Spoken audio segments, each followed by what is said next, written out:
I don't see how he can ever finish if he doesn't begin. Perception is reality. Perspective shapes the world around you. I'm JJ Weinberg, and this is my perspective. Greetings and salutations. This is JJ Weinberg. I am an artist. I am an alchemist. I am an activist, and I'm none of these things. I say this consistently at the beginning of every show to remind us that we are the stories that we tell ourselves, but we can, box ourselves in. We can frame ourselves sometimes on accident, sometimes without intention, and we need to be careful of our perspective. And that's what this show is called. If you aren't following me already on Instagram, you can find me JJ Weinberg, spelled Weinberg, and on my website. If you miss any of these episodes, we're here every Saturday at noon on WVLP, WVLP.org. But if you miss a show, I'm actually archiving these through my old podcast called Perspective that you can find on my YouTube playlist, which is accessible through my website. So it's jjweinberg.com/perspective. And you can find that there.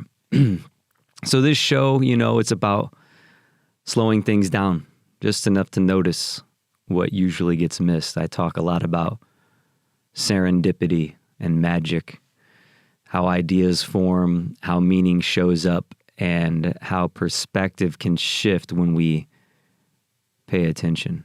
Some people are too broke to pay attention.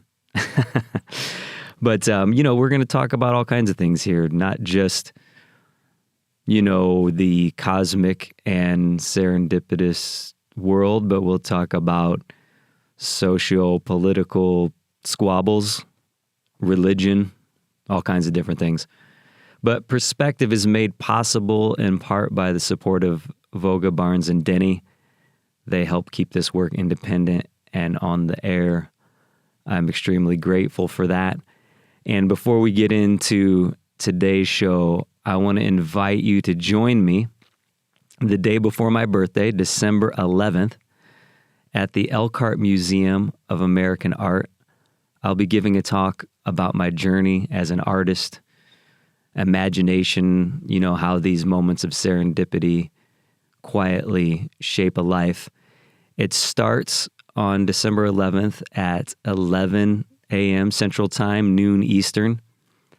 And like I said, it's the day before my birthday, so it has its own kind of separate meaning. Would love to see you there. I think it's capped at 75 people. There's no admission. Just come on in and go on a little journey with me. I actually have one of my most recent paintings, The Seduction of the Rabbit. You can see that hanging at the gallery, so you'll be able to see that painting in person if you haven't checked it out yet. And of course, seeing a painting in person, that goes right to this idea of perspective. If you've ever seen a Van Gogh painting, for instance, in person versus seeing a Van Gogh painting just as a replication on the internet or in a book or a magazine, there's nothing like being in the presence of the energy in which a Van Gogh painting was created. The texture, the nuance, the things that you miss. So for instance, I went to art school, American Academy of Art in Chicago. And one of the things that you'll hear is when you're doing a painting, one of the rules of painting, right, is that you always have to have an underpainting. You can't have canvas showing through a painting. That's like amateur. So if you ever see canvas poking through, it's a telltale sign this person isn't following the, professional standard, right? But I'll never forget one of the first times as an adult that I stood in front of a Van Gogh and examined it actually much closer than I was supposed to. I got yelled at. I was like within breathing distance of this painting. And I was told, like, you got to step back. Like, you can't be that close to the painting. So, looking at this Van Gogh, though, I saw raw canvas peeking through. Now, granted, it wasn't the kind of white gessoed canvas that we get in a store-bought canvas now. It was the kind of burlap-looking raw canvas. But it was just really, like, so funny to me and simultaneously empowering and shifting of my perspective to see one of the world's most renowned artists, have canvas peeking through behind his paintings. And you don't see that. You can't see that. You can't see that canvas, that raw, untouched fabric in just, a picture on the internet. You can't see that in a Van Gogh in a picture in a magazine. You're not gonna be able to spot that. And, realizing and seeing that raw canvas, even though like now, that's you have to cover up the canvas, always do an underpainting, right? Seeing that there was just so, it brought me to this space where I'm observing this Van Gogh painting and I could see that quantum field underneath, the raw potentiality that there before this masterpiece, right? That's worth millions of dollars. Before that, there was this raw, untouched canvas that was, just full of potential, waiting for Van Gogh to observe his genius onto the canvas. And that's the way I look at life. That's what this show's about. That's what we're talking about here. On perspective is the notion that you have a canvas. Bob Ross would tell us that there's an artist at the bottom of every one of us, and I'm consistently saying here and to people in my life that, you don't have to be a painter or a musician or a writer to be an artist. Life is a creative act. And so therein, your days are your canvas stretched across the line of time. And so there's pure potentiality just waiting, like Van Gogh's raw canvas. So, I have a whole backlog of things here that I want to talk about. And like V says in V for Vendetta, I, like God, do not play with dice and don't believe in coincidence. Obviously, that's a running theme here, the idea of serendipity, synchronicity, and chasing the white rabbit. But I saw this post recently about Van Gogh, and most people know Van Gogh is like the poster child of the starving artist, which, as an artist, I despise.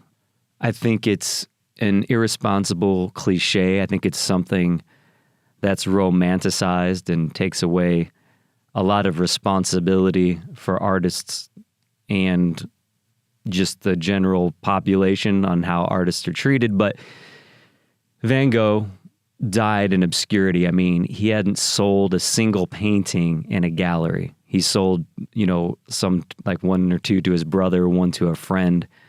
And so when Van Gogh passed, and there's, all signs point to he committed suicide. There's, some debate about whether or not that's true. But he dies penniless, right?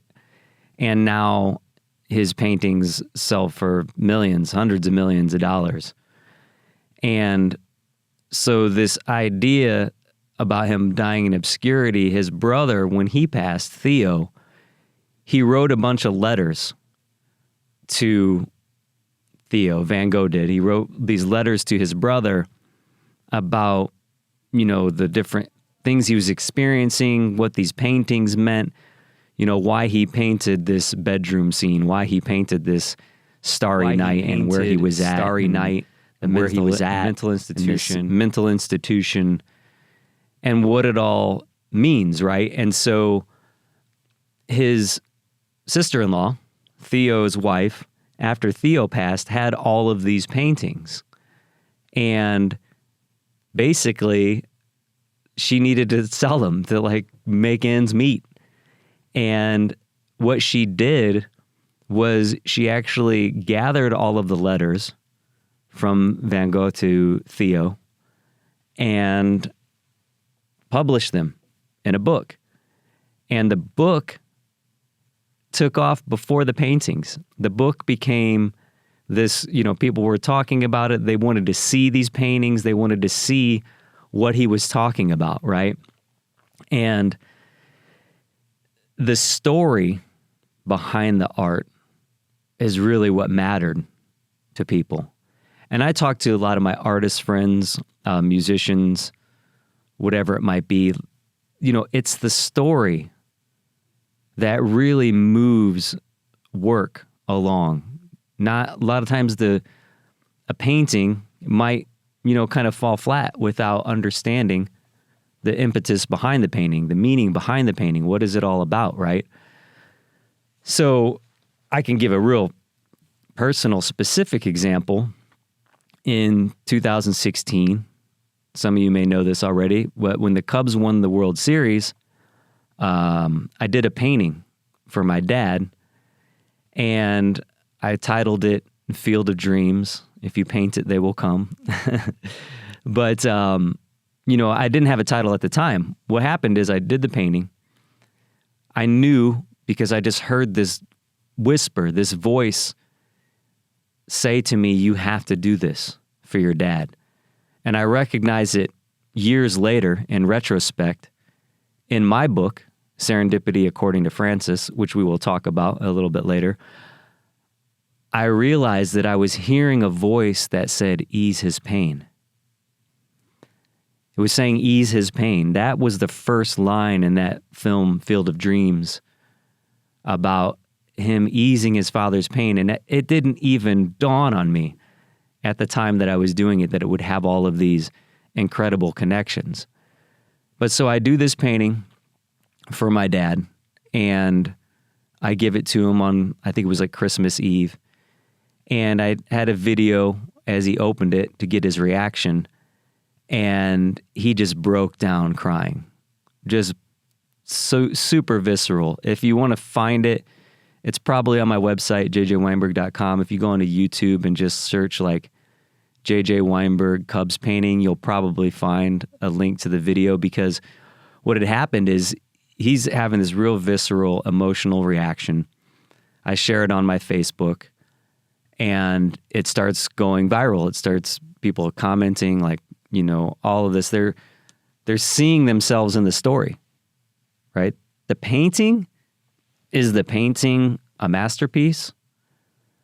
I don't know. The story is, because I know that there's no way even the best hand, the most masterful artist can't put this story into their painting.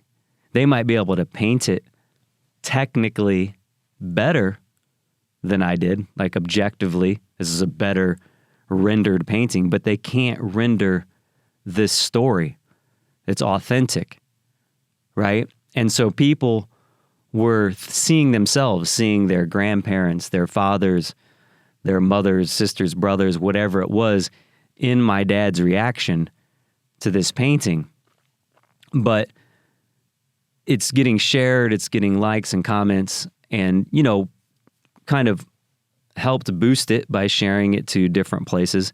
But at the height of it, it was on SportsCenter's top plays, right? So from complete obscurity, from the, basically the middle of a cornfield, rural, Midwest, United States, this, in my sister's basement on Christmas Eve, this video is shared on SportsCenter's top plays, and it's a moment that people see around the world, definitely in the U.S., and definitely Cubs fans resonate with it. But it's a father-son moment around the, the great American pastime of baseball, which I have a different story with, which I will articulate in probably future episodes here about what baseball meant between me and my dad.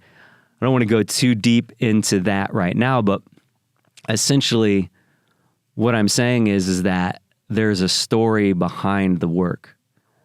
And there's a story behind this painting that changed the trajectory of my life. And it was because I listened to that still small voice, that little whisper, that intuition. And then serendipity drew all of these incredible connections afterwards. And so when I heard this story about Van Gogh, I didn't know that. I didn't know that it was the letters. I've actually read the book on Theo's, the letters to Theo, to his brother. But I had no idea that that's how his paintings became so sought after. It's important because we're always telling a story about our life. The notion that I stumbled on this reality about Van Gogh's story, it just lines up so serendipitously again with things that I'm thinking and talking about. That's why I wrote it in my notes. I didn't even know I was going to talk about this today. I just listen. I follow that. And it brings me back to another note that I put here for perspective is my friend Clinton went and saw this rental family, this new movie with Brendan Fraser. And it's just in my notes right here because I hadn't heard of it, and he told me he was going to watch it, and he hadn't seen anything about it in previews or anything. So I watched the preview, and within the preview, there's a line, and she says, "Sometimes the stories we tell ourselves become the truth." That's perspective. The last episode, if you didn't catch it, again, you can find it on jjweinberg.com/perspective. Go to the YouTube. That's where it will be hosted. But I talked about that specifically, closer to the end of the episode, I think, where I was saying that essentially I was in kindergarten and I transferred schools towards the, Christmas break. It had been right around this time, a little bit later in the year. And they hadn't started the ABCs at my school that I was leaving, and the school that I was coming to was already finished learning their ABCs, right? So I get there and have no knowledge of the ABCs, and my teacher, my kindergarten teacher, Mrs. Tao, said that I learned the full alphabet in like 2 weeks and right before Christmas break, and she was just so astounded that I could learn it so quickly and told my mom, like, he's just incredible. He's such a fast learner. Well, guess what, folks? Here we are. It's now probably, 40 years later, whatever it is. And I am a fast learner, right? Now, am I really a fast learner? Or did that story become my life? The stories we tell ourselves. We talk a lot here, and we'll talk about this idea of the quantum field. And make no mistake, this show is going to talk about Luigi and the United Healthcare CEO assassination, right? I'm going to talk about, Alan Watts and stuff like this from time to time. I'm going to talk about Bob Ross. I'm going to talk about how politics are professional wrestling, right? So I hope you show up and tune in for the diversity, again, of perspective. But we will talk about things like the quantum field. And in quantum mechanics, they say a particle can be in superposition, which means it's everywhere and nowhere at once, and that the observer observes it, and once the observation happens, then it locates itself. And that's what I'm saying about our stories. These stories are us crystallizing. Biblically, it says, I am. In the Bible, Moses talks to the burning bush, and he's saying, the burning bush is God, and says, go talk to the people. And Moses says, I can't. What am I supposed to say? He says, just open your mouth. The words will come. And then he says, who do I tell him sent me? And he says, I am that I am. And when we talk about Viktor Frankl, like we did last week, Viktor Frankl is saying, I am this. he says and reminds us that a human being is a deciding being. So our power lies in our decisions. It lies in our perspective. It's why in the first episode of the radio show, I said gratitude is a decision. So then gratitude is an observation, not a feeling. The feelings can go up and down. Love can come in and out. But if you decide, that's a different story. That's a perspective. And that's the shift that we're looking for. So when I hear this on the trailer for the film, I'm like, yeah, that's exactly what I was just saying in the last episode of the radio show. Sometimes the stories we tell ourselves become the truth. And for years, I've called myself a wizard of intentional serendipity. So when I came across the notion of serendipity, this meaningful coincidence, Carl Jung coined the phrase synchronicity for these meaningful coincidences in our life. So I've called myself a wizard of intentional serendipity. If you go back to the first episode here of the radio show, I'm saying that gratitude is the philosopher's stone. If you're not familiar, once again, the alchemists believed that all base metals were turning into gold, right? And they said, well, the philosopher's stone is the method to speed up this process. And in my perspective, gratitude keys us into serendipity, keys us into these perspectives. And again, not a feeling. Sometimes it feels like garbage.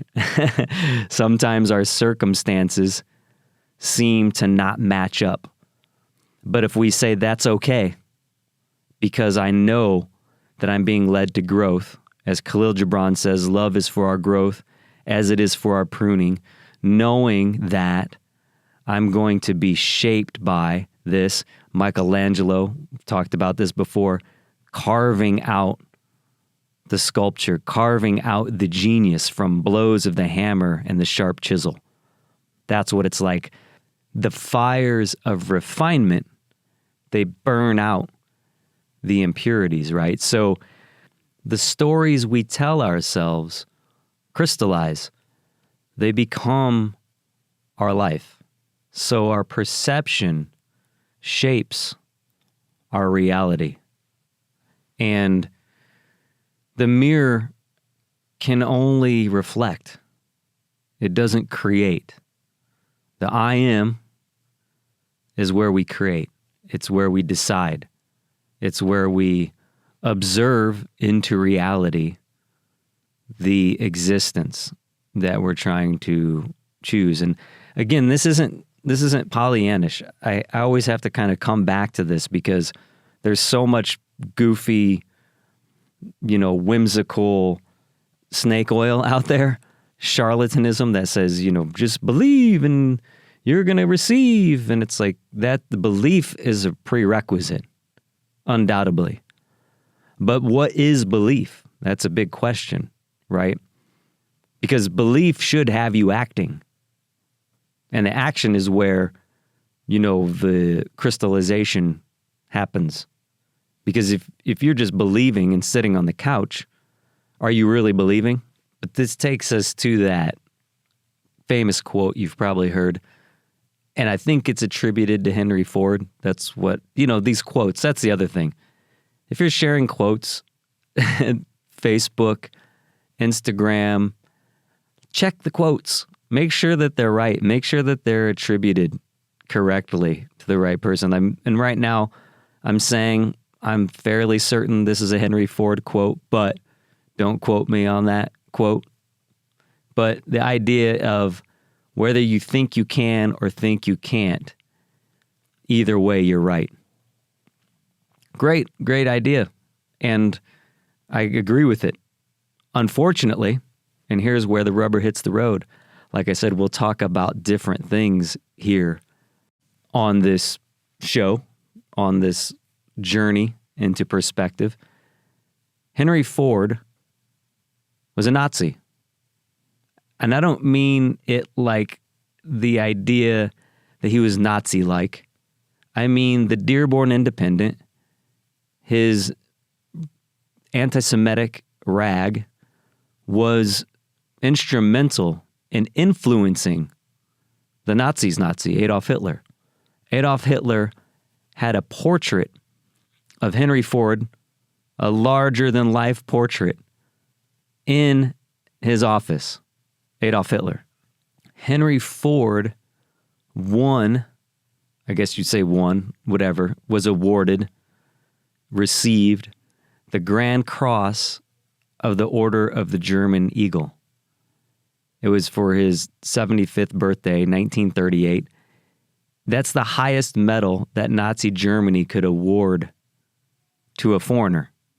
Hitler created the award in 1937 and signed the proclamation honoring Ford. Ford was admired for his anti-Semitism, like I said, in his Dearborn Independent. Hitler admired Ford's mass production methods and the symbol of American industrial success, and even mentioned by name Henry Ford in Mein Kampf as the only single great man maintaining independence against the Jews. So the official reason he was given the award was for humanitarian ideals and devotion to the cause of peace. Just a huge reflection of the propaganda, right, of the time. So that's Henry Ford, one of the most celebrated heroes in American folklore. But there's another perspective, something else to think about. And I still agree, though, with his summation that whether you think you can or whether you think you can't, you're right. Maybe the think you can part, we'd have to reflect on a little bit more. You know, if you're 5'2" and you think you can be an NBA star, your chances are very slim. You're like one in a Spud Webb if you can make it happen. One in a Muggsy Bogues if you can make that happen. But overarchingly, if you think you can't and you believe you can't, you're definitely not going to be able to, no matter what it is. I mean, in that regard, 100% you're going to be right. And again, belief and storytelling is the prerequisite to crystallize a timeline. You know, again, in the quantum field, in quantum mechanics, in string theory, there's superpositioned versions of yourself, infinite possibilities, like that blank canvas that I saw when I could see the canvas peeking through Van Gogh's painting. All kinds of paintings could materialize onto this canvas. In your life, all kinds of realities can materialize. You have to focus your story to materialize the image that you want. So when I've been reflecting on the direction of this radio show and having an hour with you, I've thought about different ways where I might segment things up, and it felt too boxed in for the way I like to approach thinking in life, and I wouldn't have come up with the stuff that I did in this broadcast that you're listening to now if I just followed a real strict set of segments. But I did come up with one thing that I'm going to do from here on out, and it all lines up with this serendipity. The notion that I'm watching this trailer that Clinton's going to see and tells me, it says sometimes the stories we tell ourselves become the truth. And I catch this notion about Van Gogh's sister-in-law publishing his letters that became the book that promoted his stories, which promoted his work. And as I was thinking, before I even had any of those thoughts come into mind, I had this little whisper come to me that said, you should share Serendipity According to Francis in a segment at the end of every show. And I just heard that as a little intuitive voice. And when I thought about it and I articulated it and I said it out loud and started writing it in my notes, I felt this shiver, this terror, this overwhelming draw towards what I know it's going to be. It was as if I was crystallizing in that moment. I knew that I was articulating and crystallizing a timeline that's going to change my life. And to give you a little bit of a background about what this Serendipity According to Francis is about, I wrote my first book. I've always wanted to write a book. I said I would wait till I was older, and then I looked at my watch and my Google Calendar and realized that I'm older. So I was like, well, there's no time like the present, right? But what really got me to write the book was in 2022, January. I had to say goodbye to my best friend, my little Pomeranian, Frances. And I had her for 15 years. Frances was vital up until her last couple of months, few months. It wasn't one of those slow diseases that, took her out. It was something just rapid. So while you're never prepared to lose a loved one, an animal, or a person in your life, it was unexpected, and there was a lot of shock, of course, that went along with it. And I mean, the first few days, because Frances was with me for 15 years along some of the craziest journeys of my life. One of her first long road trips was in 2008 when I got her, and I was on a bicycle from Valparaiso, Indiana to Washington, D.C. It's a long story, but we'll talk about it here sometime. When I got arrested for protesting the dependency on fossil fuel from the roof of a gas station. And Frances, she was with me. She was in the trail car, always riding along every step of the way. She was there. And she was just, I could hold her in the palm of my hand. She was so small at that time. And she was with me through ups and downs, and she was my constant. You can always go to your dog, and there's no judgment. There's just unconditional love.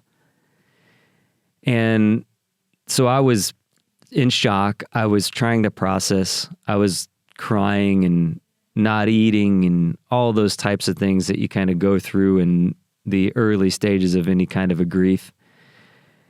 And about 4 or 5 days in, I saw that I was writing, and I was writing just cathartically to get some of the emotions out, to get some of the feeling, processing and moving. And I started in my Google Notes. I was just writing, typing out on my phone things that were happening the day of. And it began for sure as an observation of the impact that Frances had on my life. And I wanted to really bring into focus how important this creature was, how important she was, not just to me, but the way that she affected my life, which affected others, the effect that she had on people's lives when, we would take Frances into as a therapy dog. She would just bring joy wherever she went. And I just felt like Frances was a rock star. I don't know if you've ever seen the film Marley and Me. And I was thinking about Marley and Me, and I was thinking, that was, first of all, heart-wrenching. And it's one of those movies that you watch once. I don't think you ever watch it again. because it's so devastating, but it's an experience that you know well if you've had to say goodbye to a dog. But I thought about it and I was like, yeah, Marley's great, but what about Francis? Francis and me. Like, why does Marley get the spotlight? Francis deserves that same kind of spotlight. She was that kind of creature that I felt like I owed to her existence to give her a voice. And, part of that is probably me as an artist wanting to be recognized the same way that Van Gogh, passed away in obscurity. We're trying to chase that brass ring, that notion that people see and hear and recognize and understand our work. And so part of that was probably me projecting onto Francis, but no matter what, I found myself writing cathartically at first to just get through some of that emotion. And then it dawned on me, I think it was Seth Godin. If you're not familiar with Seth Godin, he's really an amazing voice for not just marketing, but shipping your work, being present and showing up for the work that you have to do, no matter what it is, and getting it out into the world. Seth Godin's awesome. And I'm pretty sure it was him who I heard say this before. He was talking to someone, they asked him about writing a book, and they were saying, I really want to write a book, but I just can't. It's so overwhelming. It's so daunting. I'm going to write a book. And he said, well, yeah, it's because it's perspective. It's about your perspective. You're thinking about sitting down to write a book. Nobody sits down to write a book in a session, right? It's a process. Just like the rest of our life, it's a process. The canvas, the masterpiece is a process. So he basically said, can you sit down and write a page a day? The person's like, well, yeah. I mean, you can write a page a day. That's easy. And he said, yeah. So you write a page a day for a year, and then you have a book. Oh, wow. And there it is, right? But it takes discipline. It takes consistency. It takes observation. Again, that's the observer. That's the crystallizing of a reality as we show up consistently. But that's the belief. The belief brings us to the action. And so for me, I was writing already therapeutically about Francis. And then I realized I could write a page a day, at least a page a day. And that if I attached it to this experience that I was having with Francis, that there's no way I would miss it. There's no way. I was going through a grief and a pain that was just god awful. And I knew that I was writing therapeutically. And so I knew that if I made it in honor of Francis, that there's no way, come hell or high water, that I would miss writing any day. And so I committed to that process. And in 2022, I wrote my first book. I shifted away from writing in my Google Notes and began writing by hand in journals. I think I've talked about already here on the radio show, Jeff Thompson. He's one of my favorite people on the planet, human beings. If you search Jeff Thompson, London Real, you'll find the first podcast where I discovered Jeff. Amazing human being.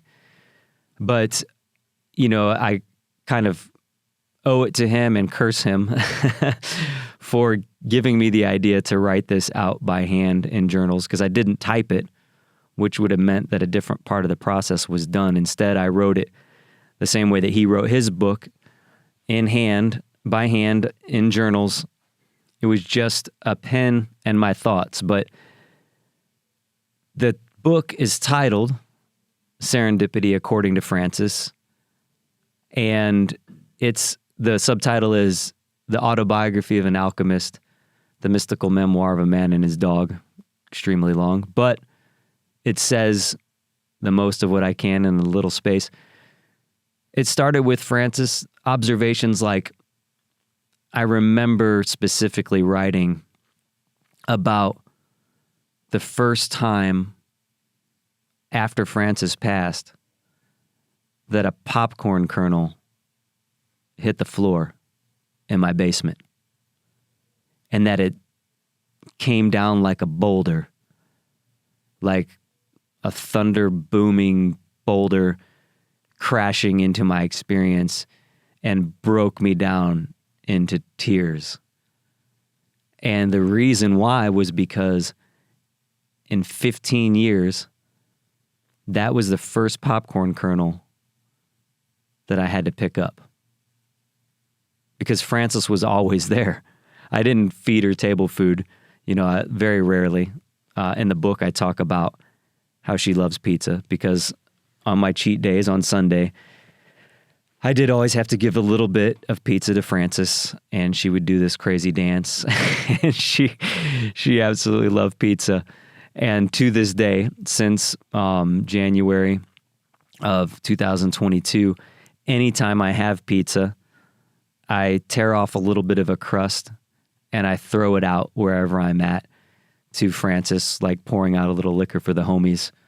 And observation of those gone, I throw out a piece of crust and I say a little prayer to my bird, to my Frances, to my Pomeranian best friend. And it's just something that keeps me connected to her energy. But that popcorn kernel fell on the ground and it hit like a ton of bricks, because now I have to pick up popcorn kernels, because Frances would vacuum it up right away if she was sitting by me.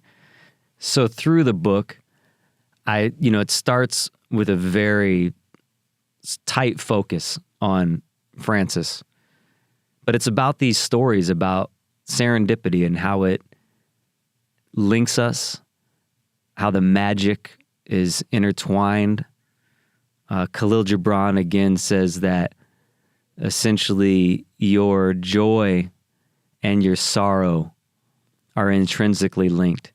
I remember I always used to do that with Frances. And in fact, I wrote a song mourning Frances, not mourning, but celebrating, mourning, whatever, about knowing that she would pass when she was a puppy. I was probably she was maybe a year, 2 years old. And I wrote this song about Frances not being with me, which I still have yet to record, which I will do in 2026, and I'll share it here for the first time. Whenever I do share it, will be right here on the radio show Perspective. But I would fast forward. I would try and borrow sorrow and joy and trade them off, right? Like I would try and seed a little bit of sorrow into my joy while Frances was here, all through her life. And I do think that helped connect me to the present where I sit now, having not had Frances in my life for the past 3 years, physically at least. Her spirit and her energy have continued to inform everything in my life up to this moment of what we're talking about in this experience that we're sharing together now. But in the book, I talk about all of these stories, things over my life. I talk about the painting for my dad, of course, our trials and tribulations. My dad didn't deserve the painting. If you were to say a person deserves something by merit, it was a story that I told myself of forgiveness, something that I wanted to believe. It was a love that I chose unconditionally, right? And Frances is the backdrop for the beginnings of that story. But then it kind of, it moves around to different parts of my life, my childhood, my thoughts about life and death, and reflecting on the impermanence of our lives. And when I heard this whisper, it said that you need to start using your perspective time on your broadcast and read some of your book. So the idea was, go to whatever date that your broadcast is, pull up your book, and read the story. Read whatever happened on that date from your book, Serendipity According to Francis.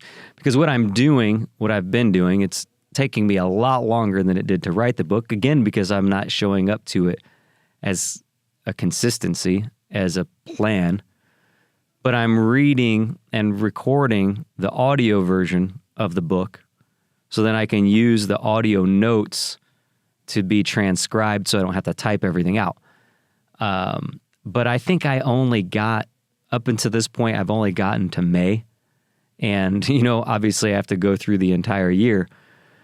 So the reality is we're coming into this show December 6th, and December 6th is at the back of the book. It's way later. And some part of me was conflicted and saying, well, I don't want to jump ahead because I won't know what's happening, right? I know I want to go through this experience kind of chronologically again. But that's not going to happen because I know for sure that part of this crystallization of this idea of serendipity according to Francis and perspective, it's for me to read from the book the day that we're working on. And if there wasn't any more of a sure sign, it was this. And these are the kinds of experiences that happen throughout my life, throughout the book. They're experiences that happen in your life if you pay attention. I promise you. If you don't think they do, just listen for that whisper. And then when you see it happen, it's maybe a reoccurring number, a phrase someone calls and you were just thinking about them 3 days ago, all that type of stuff. Pay attention to it, name it, honor it, expect it, and watch how it continues to unfold and inform your life. But to give you an example of the just sheer magnitude of how incredible that kind of experience can be, I had this thought about doing this for the show on November 28th, right? And so I went to go pick up my journals. I have them in a fireproof safe box, locked, so that way, they're one of the most important things in my whole body of work, in my mind, are these notebooks for Serendipity According to Francis. I go to pick it up, and the notebook that I have this in, again, all of this goes back to Van Gogh, what we started at the very beginning of this, Van Gogh's letters. There's 7 total notebooks, but the notebook that I have to pull out for this particular range of dates is, I'll describe it to you. I would just grab these notebooks, and I end up having a relationship with the white rabbit. I've had this relationship with a white rabbit for a while, actually. And I think it partially started with The Matrix, Follow the White Rabbit.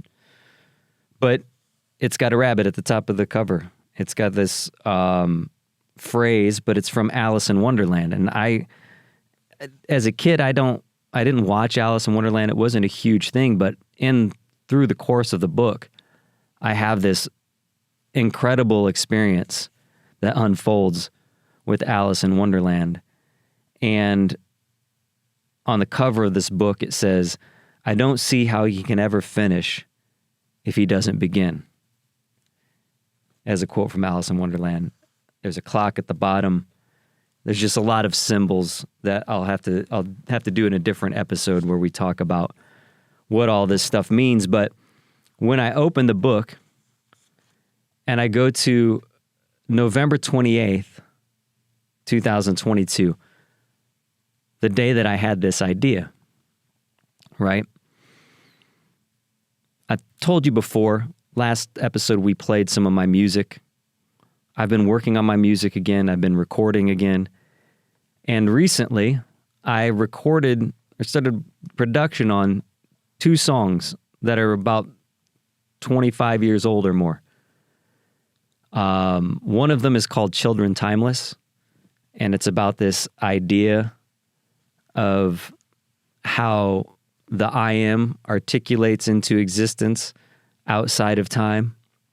That in The Soul's Code, one of my favorite books of all time, James Hillman says that to the daimon, the spirit, the acorn, the seed, time only slows and holds back realization. We talked about Hitler earlier, and we talked about him in the episode before where he was a failed artist, and it was his failed artistry that corrupted his mind. Things weren't happening on the timeline that he expected them to happen, and it possessed him and turned him completely demonic, right? But this idea from Children Timeless, the last verse of the song says, "Peep my reflection, the present slips from detection, perfection lost in the past, too fast for our perception. Kept in deception till I fashion myself a weapon, and through the looking glass of recollection, I recall my connection, divine complexion, see my body and time as a contrasting projection. But in unified mind I find resurrection, everlasting life, and God's light directing."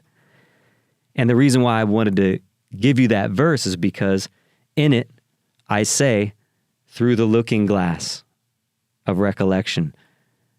I'm talking about, if you know the concept of when you look at a star, you're looking at the past, because by time that light from, light years away got to us, to our observable reality, that star could be burnt out.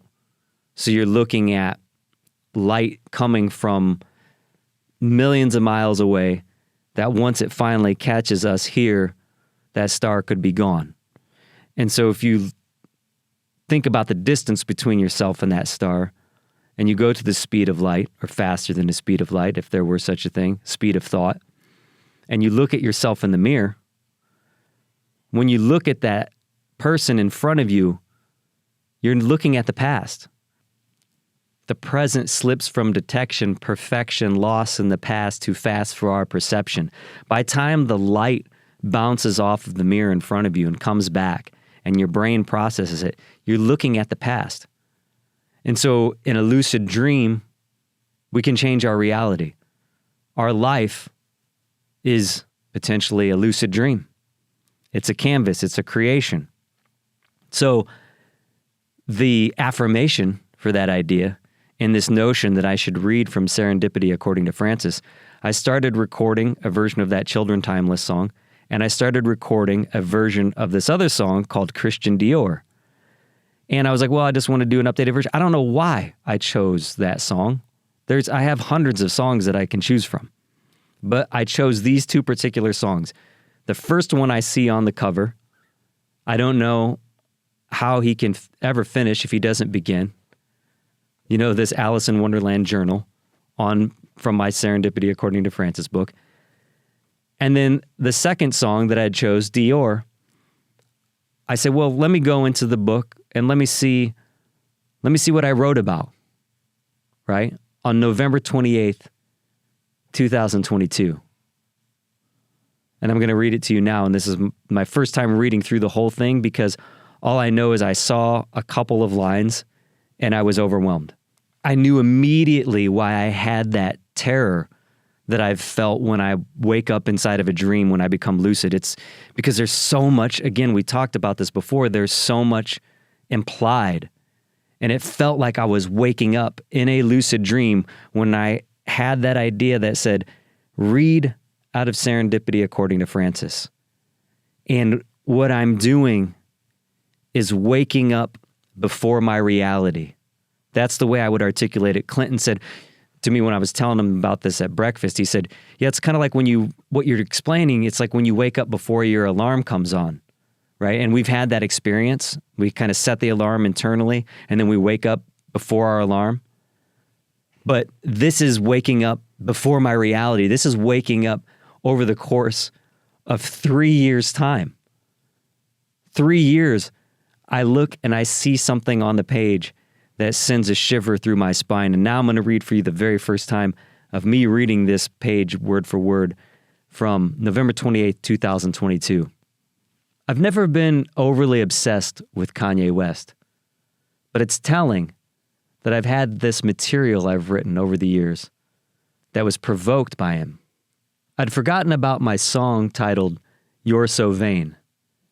It only borrowed from the Carly Simon title to abstractly point the finger at anyone that the lyrics might stick to, but in reality, Kanye was the main target, especially in the opening line. He went off the deep end because he's so shallow. Hanging diamond necklace, yes, it's hanging like the gallows. I wrote the lyrics sometime around 2008 for my band The Energy Commission's first album, 10,000 Hours. It was released later in 2009. The album title was inspired by reading about 10,000 hours of practice in any field leading to mastery. It was from a book by Malcolm Gladwell that I was reading at the time. The front cover has me with a light bulb in my mouth, being powered by my tongue. Now think about that. Even just this, 10,000 hours. It's what I was just talking about, the notion that our belief makes us show up to our practice. That's the 10,000 hours. At that point in 2009, I'd probably put in a huge chunk of my 10,000 hours worth of writing. The songs and lyrics, the melodies were good, but once again, the performance and production were lacking. Can you imagine this? The reason why I'm re-recording these songs right now is because the performance and the production were lacking, and now I'm able to refresh and reinvigorate these songs. And I'm looking at lyrics. I'm going to have to skip the rest of this. We'll go into it in the next episode because we're running out of time here. But You're So Vain was undoubtedly about Kanye. Fast forward, just within the last couple of years of looking at Kanye West being a Nazi, we talked about Henry Ford a little bit ago and his Nazism. You know, I did an article about Elon Musk's questionable Freudian slip of the arm, American History X. We'll talk about that in the next episode as well. We'll get back to this, but for me, the shock to see that in 2022, on November 28th, I was looking at a page from my book, Serendipity According to Francis, talking about this song, You're So Vain, and that I was re-recording and working on reproducing that song 3 years later on the exact date. That is waking up before my reality. That is serendipity in action. That is proof of law in my life. And it's there in yours. You just have to open up.